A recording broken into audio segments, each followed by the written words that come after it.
De Bruyne's ball, Bob coming in, Bob's in! Oh, he scored! Brilliant! Wonderful feat! Sensational balance from the 20. Not many sights in football instill fear in the opposition as a Kevin De Bruyne warming up on the touchline. Capable of anything. Goals from distance, either foot, set pieces, finding a runner. Anyone that's open on the pitch, Kevin De Bruyne has the ability to pinpoint and identify that individual. The passing and the vision is coming in beyond 2020. If you created a footballer in a lab, many would say it would resemble Cristiano Ronaldo.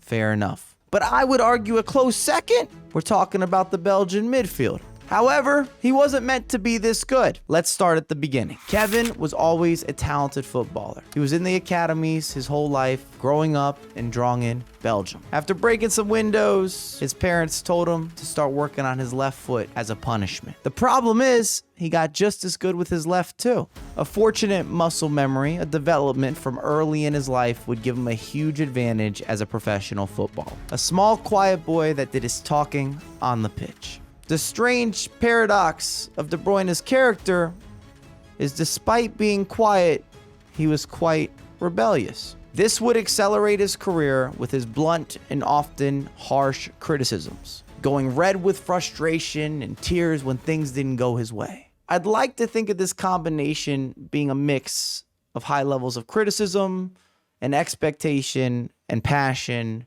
for the sport. This gave him a nickname among the staff of Red Kevin, both for his hair and his regular expressions. We're even seeing this present day. Let me talk! Let me talk! Let me talk! His 6th grade teacher, Josiane van der Verk, recalls the school going to watch Kevin play. And when things didn't go his way, he walked into one of the goals, sat down, and refused to budge. Some might call it rebellious, others a bit immature, but the man has expectations. Despite the obvious sign of his age, he did show maturity on the pitch way beyond the other kids. De Bruyne was already searching for space. He was a proven, talented playmaker. He could turn with the ball. He could find gaps. He was quick and had the ability to finish with both feet, facilitate with both feet. So, Schilstrot, his then coach, allowed him to play in front of the defense, a position regularly taken up by him now. His clear talent was noticed by a scout of KAA Ghent. He initially split his time with Ghent and Drongen, when De Bruyne remarked, "The coaches are just much better at Ghent." As a result, not only did De Bruyne develop, but the team was rarely losing with Kevin in the side, which does bring up a little bit of a side story. At age 10, he was gaining worldwide interest and traveled to London to meet with Arsenal. After a week's trial, Arsenal took it no further and he returned to Belgium. What could have been? At age 14, his high standards became evident and he decided he wanted to move from Ghent to Racing Genk. He was already receiving the best treatment, being shuttled to the academy each day by bus, but De Bruyne saw a better standard of coaching at the best club in Belgium and was adamant that he wanted to move there. So he packed his bags and moved out, moving in with a foster family while he continued his development at Genk.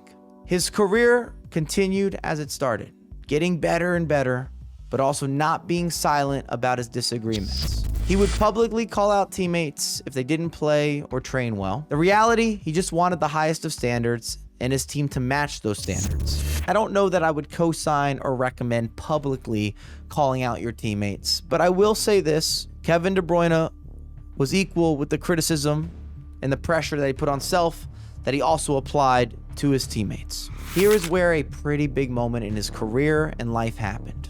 At 15 years old, as his season came to an end, promising to be back next year with a smile as he left his foster parents and returned back home. We'll see you after the break.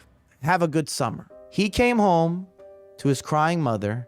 She had just gotten off the phone with the foster family and they didn't want him to come back. His heart sank. I said, "What's the problem?" And my mother said the words that probably shaped my whole life. "The foster family don't want you there anymore." I said, "What? Why?" She said, "Because of who you are. They said you're too quiet. They can't interact with you.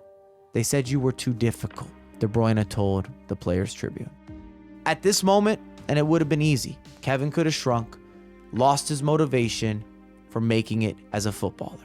But instead, he just grabbed the ball, kicked it against the wall for hours, working on his craft, promising to himself that he would make it. He would not return home a failure. He was a different animal, a different breed, already showcased the talent, but now he had the mindset to match, a reason to attach some of that extra emphasis. And when you face adversity, it often breeds or creates life movements. How you respond shows your character. And I quote, "I remember the exact moment everything changed. We played on a Friday night. I started on the bench. When I came on in the second half, I just went crazy. Scored 5 goals in 1 half. You don't want to see this version of Kevin. Motivated like you've never seen before." The regret was expressed by the Foster family, claiming it to be a misunderstanding. De Bruyne shrugged them off. "Now I'm doing well and you want me back?" He proved the doubters wrong, and as some slight foreshadowing, this could be a theme throughout Kevin De Bruyne's career. After impressing in Belgium, he got his big break, a move to Chelsea, signing under the tutorage of Jose Mourinho. Everything up to this point seemed to prove that this would be a great move. Big club with a youth setup under one of the greatest managers to do it. Sadly, it wasn't meant to be. He couldn't quite get into gear at the club, making sporadic appearances under his short spell. Mourinho didn't seem to rate him highly enough, and to his defense, we may not have seen peak KDB due to an off-field issue. Belgium teammate Courtois participated in an affair with De Bruyne's then-girlfriend. Naturally, this crushed KDB.